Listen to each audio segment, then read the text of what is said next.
नमस्कार मित्रों, आज ये वीडियो नीतीश कुमार की जो विपक्षी पार्टियों का जो एक सम्मेलन हुआ था पटना में, और जिसमें एक बात कही गई थी कि एक बीजेपी प्रत्याशी के खिलाफ एक गठबंधन का प्रत्याशी उतरे, इसका कितना फ़ायदा है, किसको नुकसान है और इस कितना प्रभावी है, उसी के बारे में मैं आपसे चर्चा कर रहा हूँ।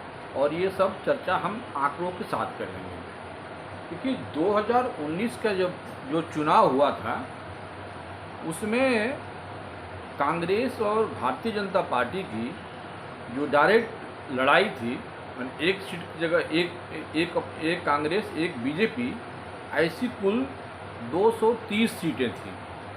और मैं उन स्टेटों का नाम ले रहा हूँ: हिमाचल प्रदेश, उत्तराखंड, राजस्थान, गुजरात, मध्य प्रदेश, महाराष्ट्र, झारखंड, छत्तीसगढ़, बिहार, कर्नाटका। ये कुल 230 सीटें हैं। और इस 230 सीट में जो कांग्रेस का जो रिजल्ट आया था वो केवल 9 सीट पे विजय हासिल की थी जो है। तो ये उसका कितना खराब प्रदर्शन रहा, आप इससे अंदाज़ लगा सकते हैं कि जब भी भारतीय जनता पार्टी का और कांग्रेस का डायरेक्ट फाइट होती है तो उसमें भारतीय जनता पार्टी का एज जो है हमेशा वो कांग्रेस पे भारी पड़ती है। इसके पीछे कारण भी है। कारण ये है कि देखिए, जो चूँकि कांग्रेस बहुत दिनों सत्ता में रही है, इसलिए उसके जो आज जो विपक्ष में है, जो कांग्रेस के साथ हैं, वो भी कभी न कभी कांग्रेस के विरोधी रहे हुए हैं। तो जनमानस एक जो शुरू में जो मुख्य जो विपक्ष के नाम से जाना जाता है, वो कांग्रेस के ही नाम से जाना जाता है।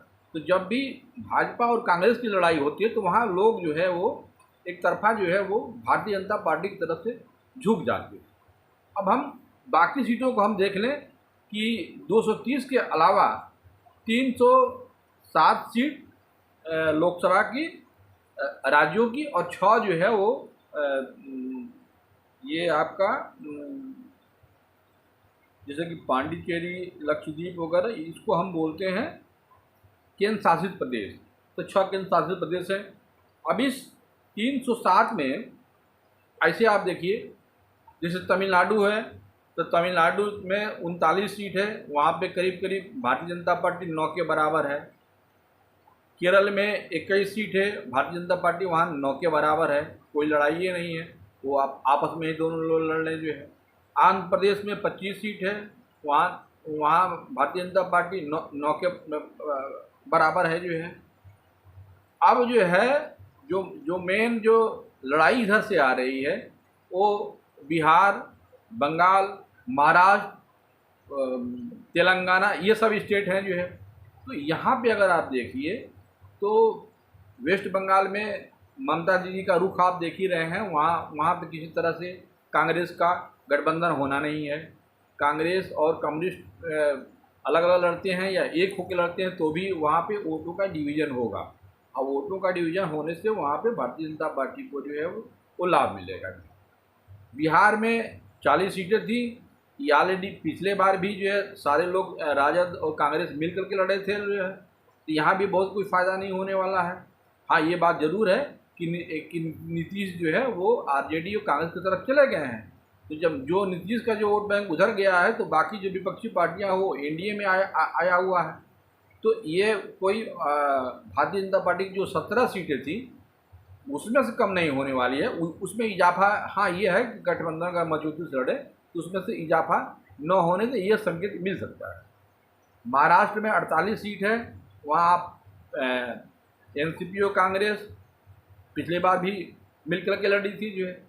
महाराष्ट्र में एक जो है जो मुझे जो लगता है जो और वहाँ प्रभाव डालेगा कि शिवसेना के 2 भाग हो जाने से इस निश्चित रूप से शिवसेना की पार्टी के वोटों का बंटवारा हुआ जो है।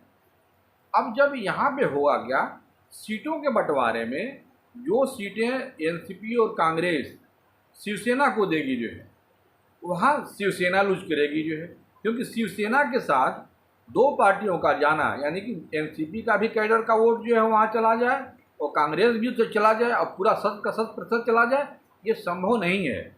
और वैसे ही अगर भारतीय जनता पार्टी को देखा जाए तो जो उसकी जो पार्टी है, चूँकि उसका शिवसेना शिंदे के गुट के साथ ही अपना समझौता है, तो जो भी वोटों का ट्रांसफ़र होगा वो 100 का 100% हो जाएगा। लेकिन नुकसान ये है कि शिवसेना के बढ़ जाने से शिंदे गुट के पास जो वोट परसेंटेज है वो भी पहले से तो कम निश्चित रूप से हुआ होगा। तो कमज़ोर बीजेपी वहाँ पे ज़रूर है, लेकिन वो सीटों के वोट परसेंट के ट्रांसफ़र के मामला में वो एनसीपी और कांग्रेस से बेहतर प्रदर्शन करेगी। अब रिजल्ट क्या आएगा ये तो नतीजा जो है चुनाव परिणाम के बाद ही नज़र आएगा। अब आप देख लीजिए तेलंगाना की स्थिति जो है, तो तेलंगाना में आप वहाँ एक होकर लड़ना नहीं है, वहाँ भारतीय जनता पार्टी भी लड़ेगी, बीआरएस भी लड़ेगी, चंद्रशेखर राव की पार्टी और कांग्रेस भी लड़ेगी जो है। इधर आ जाइए अगर आप पंजाब में, तो पंजाब में 13 सीटें हैं, वहाँ आप पार्टी और कांग्रेस में आपस में लड़ाई है। तो कांग्रेस आप बीजेपी वहाँ भी पार्टियाँ सब अलग अलग लड़ेंगी, तो इस गठबंधन का महत्व वहाँ भी नहीं है। दिल्ली में ऑलरेडी आप पार्टी पिछले बार भी लड़ी थी, इस बार भी लड़ेगी जो है, तो इससे कोई फ़र्क नहीं पड़ने वाला है। तो कुल मिला जुला करके देखा जाए तो ये जो असम में देखिए, असम में करीब 14 सीटें हैं और नॉर्थ ईस्ट की जो 11 कुल 25 सीटें हैं। वहाँ भी कमोबेश 2019 की जो स्थिति थी वैसे ही वहाँ भी है, वहाँ भी किसी के साथ इनका जो है वो गठबंधन नहीं बनने वाला है। तो मेरे एक बात समझ में नहीं आ रही कि ये नीतीश जी का जो 1-to-1 प्रोजेक्शन है ये कहाँ प्रभावी हो रहा है। और मान लीजिए 1-to-1 अगर लड़ना भी है तो इतना तो तय है कि कांग्रेस की सीटें जितनी बढ़ेगी, यानी कि इस समझौते में जो भी चुनाव हो रहे हैं उसमें कांग्रेस की सीटें जितनी ज़्यादा बढ़ेंगी, भारतीय जनता पार्टी की विनिंग जो है पॉसिबिलिटी उतनी ही ज़्यादा हो जाएगी। ये जैसे कि अभी हम आपको 10-11 राज्यों का जो बताया कि डायरेक्ट जब फाइट हो रही है कांग्रेस से, तो वहाँ भारतीय जनता पार्टी का एज ज़्यादा हो जा रहा है। तो यह एक नुकसान है विपक्ष पार्टियों का। अपने सीट अगर कांग्रेस को देंगे तो वहाँ पे ये भारतीय जनता पार्टी के जीतने की संभावना ज़्यादा है। अब जो सबसे जो मुख्य जो बड़ा स्टेट है वो उत्तर प्रदेश है। उत्तर प्रदेश में देखिए कुल 80 सीटें हैं और यहाँ पे अगर कांग्रेस, समाजवादी पार्टी और सारे विपक्ष अगर एकजुट होते हैं तब तो निश्चित रूप से भारतीय जनता पार्टी को यहाँ एक बहुत कड़ा मुकाबला विपक्ष दे सकता है। लेकिन सवाल उठता है कि बिना बसपा के, जिसका कि 20% वोट है, दलितों का वोट है, बिना बसपा को लिए हुए अगर कोई भी गठबंधन बनेगा तो वो उतना प्रभावी नहीं होगा जो है, क्योंकि बाकी वोट बैंक जो मुस्लिम वोट बैंक है 18-20%, वो तो पहले से भी है जो है, वो उतना ही रहेगा। और कांग्रेस के पास अपना मुस्लिम के अलावा वोट बैंक का जो प्लस है वो कहीं दिख नहीं रहा है। और अखिलेश यादव के पास अपनी जो स्वजाति है यादव के अलावा बाकी पिछड़ी जातियाँ उनके साथ आ नहीं रही हैं। इसलिए गठबंधन का बहुत ज़्यादा महत्व जो है वो अगर बिना मायावती के गठबंधन होता है उत्तर प्रदेश में, ये उतना सफल नहीं होगा। पिछले बार 2019 के चुनाव में क्योंकि आरएलडी, कांग्रेस, सपा सब मिल गए थे, अरे सॉरी करें, ये आरएलडी, बसपा और ये समाजवादी पार्टी, उसके बाद भी ये स्थिति नहीं रही कि सीटों का अपने 15 से आंकड़े दोनों पार्टियां बढ़ा सकी जो है। तो इसलिए लिहाजा इस बार का चुनाव जो है हमें लग रहा है कि अगर बसपा के साथ कोई पैक्ट नहीं होगा तो ये जान लीजिए कि 2024 वाली लड़ाई जो है 2019 से भी आसान हो जाएगी भारतीय जनता पार्टी के लिए। अब ये जो 1-to-1 वाला जो फार्मूला था नीतीश जी का, तो मैंने आपसे बता दिया कि इससे अभी तक का जो परिणाम आए हैं उसको देख करके ये नहीं लग रहा है कि भारतीय जनता पार्टी को किसी भी तरह से ये कोई नुकसान देने वाली पार्टी है। अब अगर हम देख लें इसमें कि जो हमने पिछले बार जो इलेक्शन हुए हैं उसका ज़रा रिजल्ट अगर देखें तो ये कुछ और कहानी कहती है। देखिए आपका ये छत्तीसगढ़, दिल्ली, गोवा, गुजरात, हरियाणा, हिमाचल, झारखंड, कर्नाटका, मध्य प्रदेश, राजस्थान, उत्तराखंड, उत्तर प्रदेश, ये कुल 12 राज्य हैं। और इस 12 राज्यों में भारतीय जनता पार्टी का जो वोट परसेंटेज है वो 50% से लेकर के 69% तक है। कहीं 50, कहीं 56, कहीं 58, कहीं 62, कहीं 69%। तो अगर ये इन 12 राज्यों में सारे लोग मिल भी जाएं तो क्या फ़र्क पड़ता है? आधे से अधिक वोट तो भारतीय जनता पार्टी को। तो यहाँ पे आप 1 to 1 लड़िए या सब लोग मिल के लड़िए, अलग लड़िए, भारतीय जनता पार्टी को इन राज्यों में कोई बहुत असर पड़ने वाला नहीं है। कहने का मतलब है कि पिछला जो वोट जो उनके जो सीट आई थी उत्तर भारत में, वैसे ही सीटें जो है वो इस बार भी आएंगी। कुछ बहुत बदलाव इसमें होने वाला नहीं है। तो ये मेरा आज आप लोगों के सामने ये बस बताना चाहा। कुल जो स्थिति है, ये सीटों को लेकर की जो 1 to 1 वाली बात चल रही है नीतीश के साथ जो है, इससे हमें विपक्ष को बहुत कुछ फ़ायदा होते नहीं दिख रहा है।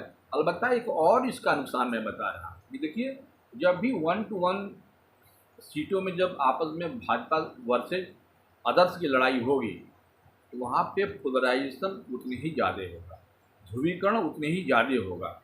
और ध्रुवीकरण में हमेशा हमेशा भारतीय जनता पार्टी को सीटों का वो जो है वो फ़ायदा होता है। चुनाव में रिजल्ट में वो उसके तरफ झुकाव परिणाम आते हुए हैं।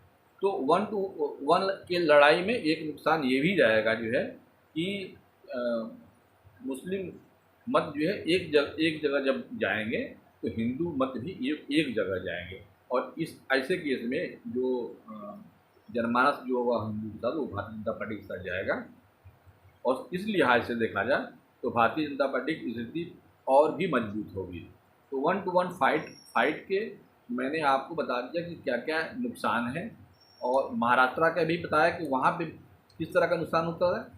जो जनरल जहाँ पे कांग्रेस से बीजेपी की लड़ाई हो रही है, वहाँ पे किस तरह का नुकसान है।